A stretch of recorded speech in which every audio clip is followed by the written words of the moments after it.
বন্ধুসকল, আমাৰ জীৱনটো সুখ আৰু দুখ দুটা বস্তুৱে আমাৰ জীৱনত আহে। কিন্তু আমাৰ যেতিয়া জীৱনটোত সুখ থাকে, আমি আন পৃথিৱীৰ কথা একো চিন্তাই নকৰোঁ। মাত্ৰ জীৱনটোত অহংকাৰ থাকে। আৰু যেতিয়া আমাৰ জীৱনটোত দুখ আহিব, আমি তেতিয়া চব কথাই চিন্তা কৰোঁ। সৰু সৰু কথাতে আমি জীৱনটোক, নিজৰ জীৱনক বা নিজৰ ভাগ্যক আমি দোষ দিওঁ, গালি পাৰোঁ, বেয়াকৈ কওঁ।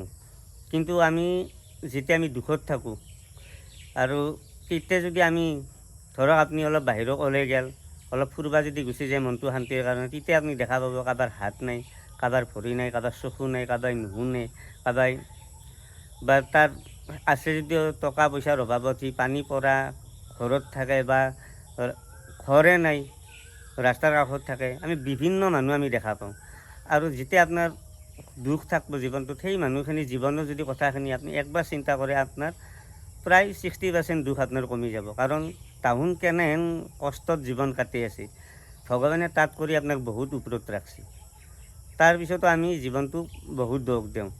আৰু যেতিয়া আমাৰ সুখ থাকিব, আমিতো কাৰো কথাই চিন্তা নকৰোঁ। সুখ হ'ল জীৱনৰ পজিটিভ আৰু দুখ হ'ল জীৱনৰ নিগেটিভ। নিগেটিভটো আমি কেনেকৈ পজিটিভ কৰিব লাগিব, আমি তাৰেহে চিন্তা কৰিব লাগিব। কাৰণ সুখ আৰু দুখটো জীৱনত থাকিবই, যেনেকৈ দিনৰ পিছত ৰাতি, ৰাতিৰ পিছত দিন হ'বই।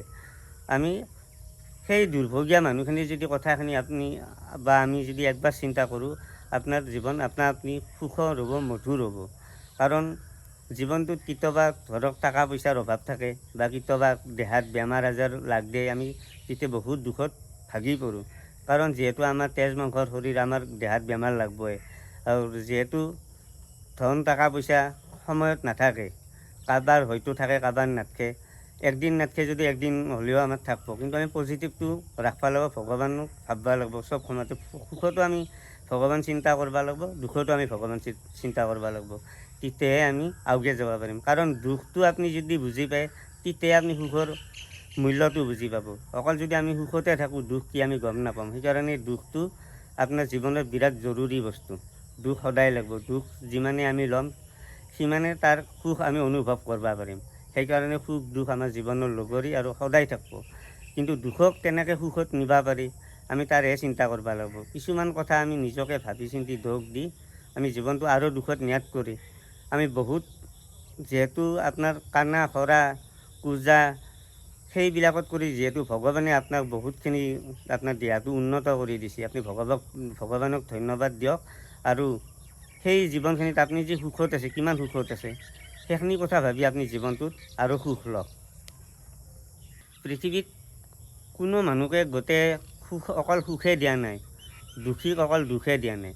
আপুনি একবাৰ ভাবি চাওকচোন, বহুত টকা পইচা আছে যদিও ইয়াৰ জীৱনত দুখ। কাৰণ তাৰ কিবা নহয় কিবা বেমাৰ আছে। ইয়াত টকা পইচা থাকি কিনি খাব পৰা বস্তুটো সি কিনি খাব নোৱাৰে। আৰু কিছুমানৰ এনেহেন আছে, ইয়াত টকা পইচা নাই কিন্তু চব খাব পাৰে, কিন্তু কাৰণ সি টকাৰ অভাৱত সি খাব পৰা বস্তুটো খাব নোৱাৰে। জীৱনত চবখিনি আমাক ভগৱানে মিলাই দিছে।